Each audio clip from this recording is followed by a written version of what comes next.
purpose. Another thing that came to my mind was the rich young ruler that came to Jesus. Yeah. He said, sell all you have, come follow me. Yeah, because he had a love of money, I believe. Right, yeah. Jesus looked at him and loved him and said, dude, you're not going to make it.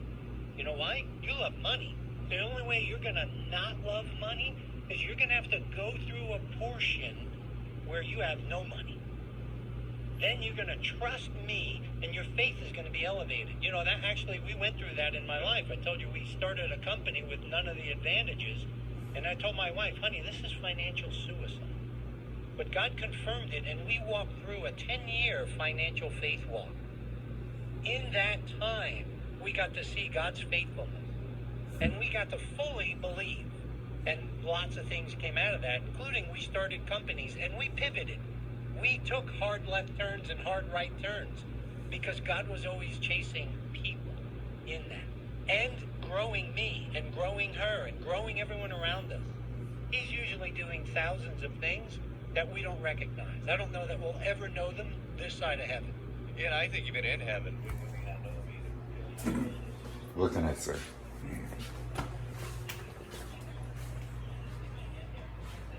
Somebody left a comment, the Holy Spirit doesn't curse, and ask John. We were getting out of LA. I cursed LA. Woe to you was pretty much a curse. I'm taking my steps. I was ministering the other day. Walked across two dudes at a car dealership, and I was just like, which one of you is a follower of Jesus? That would be me. Yeah, well, your wife prayed to me, so you need to take care of this. We are pressured in every way, hedged in, but not crushed, perplexed, unsure of finding a way out, but not driven to despair, hunted down and persecuted, but not deserted, stand alone, struck down, but never destroyed, always carrying around in the body the dying of Jesus, so that the resurrection life of Jesus also may be shown in our body.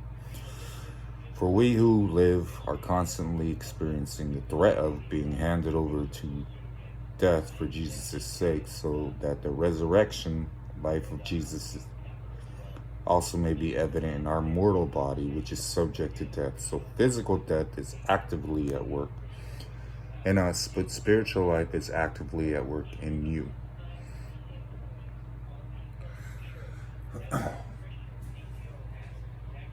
There's no better way to start your day than...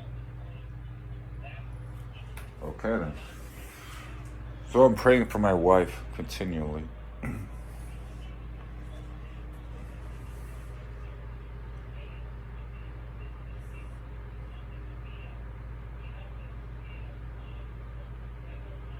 Not entirely sure. I'm having a few drinks to keep my mind off of her, but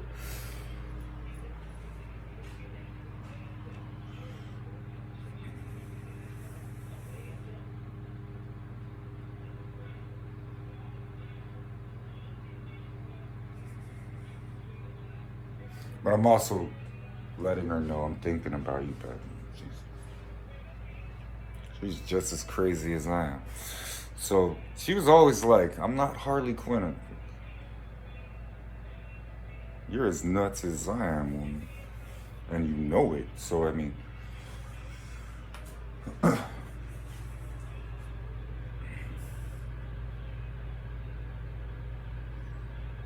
my crown should be here tomorrow. Tomorrow. And we're gonna keep this going until I got it out of my system. I'm not entirely sure. I used to tell her that all the time in Portland. I was like, I don't know how I feel. How do I feel? You're pissed off. Well, I'm pissed off. So we'll start there, and then the expectations should be, well, he's pissed off.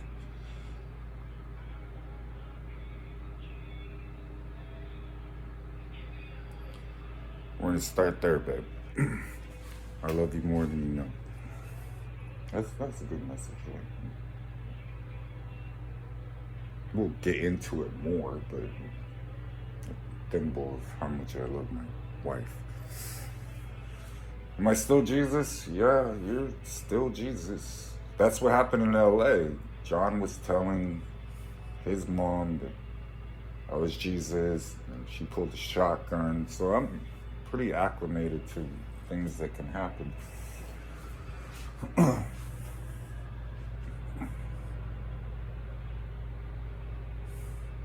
I'm gonna meet her family. Eventually, we're gonna have to meet her family. Mrs. Thomas, you gotta meet my family too, though. Well, we already introduced her to your dad. She hasn't met your mom yet.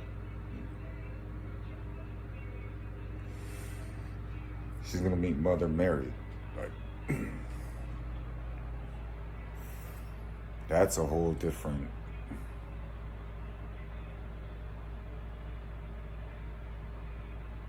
Mother Mary is my mama. Yeah.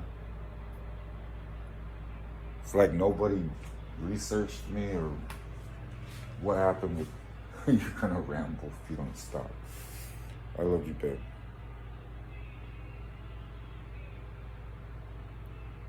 Thank you. I was waiting until I heard perfect.